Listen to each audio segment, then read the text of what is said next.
Hey everybody, welcome back. We're going to be doing a deep dive today, and this one is going to be a little different. It's going to be a little bit more personal, and I think probably something that a lot of us struggle with. Okay. It's going to be about like this, just like those thoughts and feelings that we just can't shake, like things that kind of keep coming back up and bugging us. I think we've all got those. Yeah, and our source material is calling these things compartments. So we're going to be talking about compartments today. Compartments, huh? Yeah, and the source for today is a lecture by Ron W Rathbun. Okay. And he had some pretty interesting ideas about how we can actually, like, dissolve these compartments. Yeah. And just live a more peaceful and, like, free-flowing life. I like where this is going. Yeah, so fair warning, this one gets a little esoteric. But stick with us. I promise it's worth it. All right, I'm intrigued. Yeah. I'm ready. So, just to kind of set the stage, Rathbun is really interested in this idea of detachment. Like, he thinks it's way more effective than just trying to cope with these compartments. Okay. Yeah, I mean, I can see how, like, just trying to cope with something difficult, it's not really solving the problem, right? Right. It's like putting a Band-Aid on a wound without actually cleaning it, you know? Yeah, exactly. You're just kind of covering it up and hoping it goes away on its own. But it doesn't really. Nope. So what Rathbun is saying is that this detachment actually allows the compartment to kind of process itself and, like, dissolve on its own. Interesting. So we're not trying to force it or, like, control it in any way? Nope. We're just kind of like letting it be. And that's supposed to make it go away? Yeah, I know it sounds counterintuitive. For sure. But he actually uses a really great analogy. Okay, I love a good analogy. He compares these compartments to fire. Okay. Yeah. And you know what happens if you deprive a fire of oxygen? It goes out. So are you saying that we need to, like, stop giving these compartments attention? Exactly. He's saying that compartments, they actually feed on our attention and our fear. Oh, that makes a lot of sense, actually. Like, the more we focus on them, the stronger they become. Right. And so when we detach, we're essentially cutting off their oxygen supply. Okay, I'm starting to see how this could work. It's kind of like if you have a noisy neighbor and they keep banging on your wall and you keep going over there to yell at them, you're just engaging in the drama. Right. You're just like adding fuel to the fire. Exactly. But if you just detach, maybe they'll eventually get bored and stop. Rathbun actually talks about how if we stay consistent with our detachment, eventually the compartment will start to lose its grip. So it's about being patient and persistent. Exactly. Now, this whole idea of detachment, it makes me wonder about something else. What's that? Does that mean, like, do we have to become hermits to avoid feeding these compartments? That's a great question. And that actually leads perfectly into what we'll be discussing. We'll dive into how detachment actually plays out in our daily lives. All right. We were talking about how detaching from these compartments might actually help them dissolve. Yeah, it's like we were saying, cutting off their oxygen supply. Right. Like a fire. Exactly. But I think it's worth kind of reiterating that this isn't about, like, pretending they don't exist or just, like, running away from them. Yeah, for sure. It's more about changing our relationship to them. Yeah, how we react to them. Right, like recognizing that they're not, they're not an acceptable part of ourselves anymore. Yeah, it's like we got to reclaim our power. Exactly. But how do we actually do that? Like, how do we enforce that boundary? Well, I mean, remember that analogy we used with the fire? Yeah. It's the same thing. We just stop feeding the compartment, with our fear and attention. Okay. Rathbun suggests this really simple, but I think really powerful technique. Okay, what is it? You just acknowledge the compartment's presence, and then you just consciously shift your focus back to the present moment. So it's like we're training our minds to not get sucked into those loops. Exactly. But what about, like, those times when the compartments are really loud?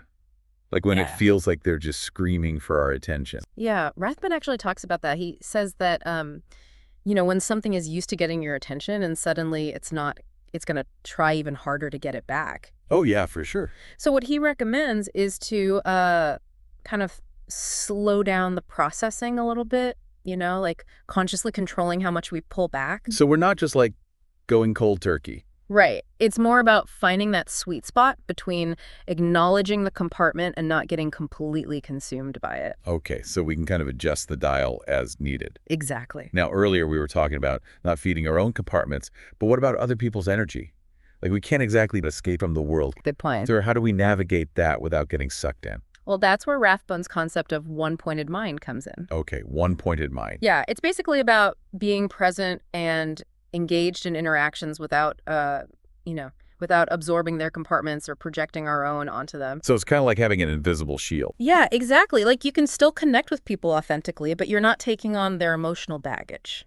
Okay, so it's like being in the world, but not of the world. Exactly. You know, this reminds me of something Rathbun said about how when we're in one-pointed mind, we're less likely to trigger others or be triggered ourselves. Oh, yeah, totally. Like it's our own calmness that can actually help de-escalate a situation. It's true. And it allows us to see people more clearly, too. Oh, for sure. Yeah. Without all that baggage and projection. Because it's not just about like our own peace, but also about creating more peaceful and harmonious relationships. Exactly. It's about cultivating an inner harmony that ripples outward. I love that. All of this sounds great in theory, you know? Sure. But how do we actually do this? Like, how do we cultivate one-pointed mind in a world that's so, like, demanding and distracting? Well, it's a conscious choice that we make each day. It's a practice of self-awareness. Yeah. And Rathbun, he reminds us that the more connected we are to our true selves, the stronger we become in the world. I like that. So it's about prioritizing self-care and setting boundaries and creating space for stillness and reflection. So it's not about escaping the world. It's about finding our center within it. Exactly. A place of peace and strength can always return to. Yes. And this is actually where Rathbun's signature technique comes in. Kelee Meditation. That's the one. It's not just a relaxation exercise. It's actually a really powerful tool for shifting our awareness from the busyness of the head into the stillness of the heart. So we're creating that inner sanctuary. Yes, where we can observe those compartments without getting swept away by them. Okay, so this Kelee Meditation is clearly like a central part of Rathbun's approach. Absolutely. And we're ready to really dig into this Kelee Meditation. Yes, let's do it. So you mentioned earlier that it's even taught in medical school. It is. I mean, wow. So it must be pretty legit. Yeah, it's actually very practical, and Rathbun breaks it down into these really simple steps that anyone can follow. Okay, so how does it work?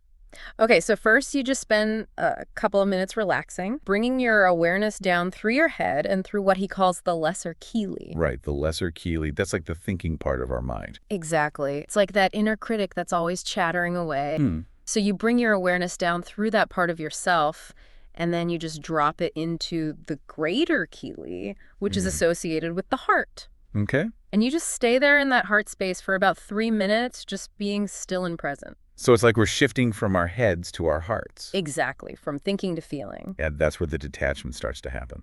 Yes.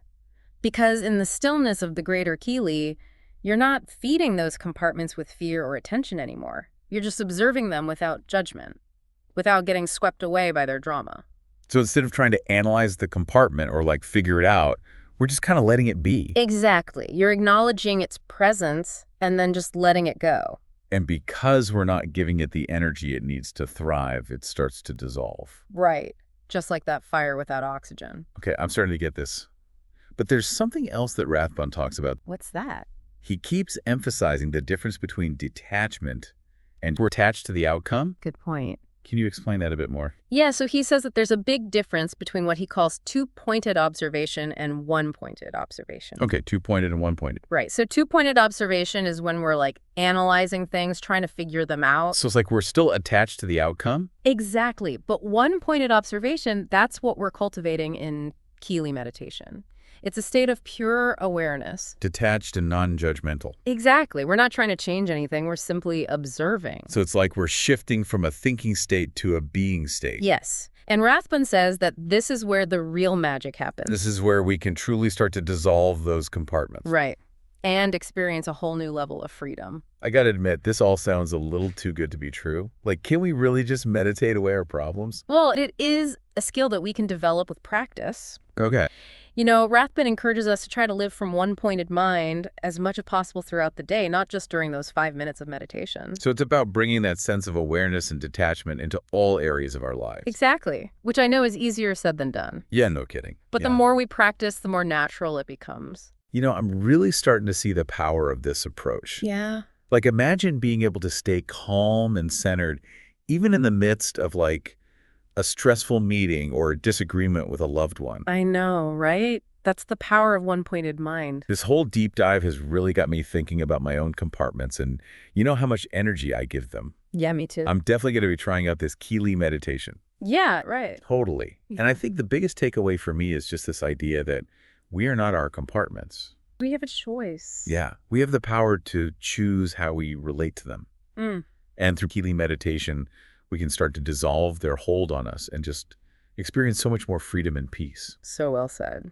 And this is just the beginning of the exploration. There's always more to learn. Always. Well, thank you so much for joining us on this deep dive. We hope it's given you some new insights and tools to work with. Yes. And until next time, keep exploring, keep questioning, and keep diving deep.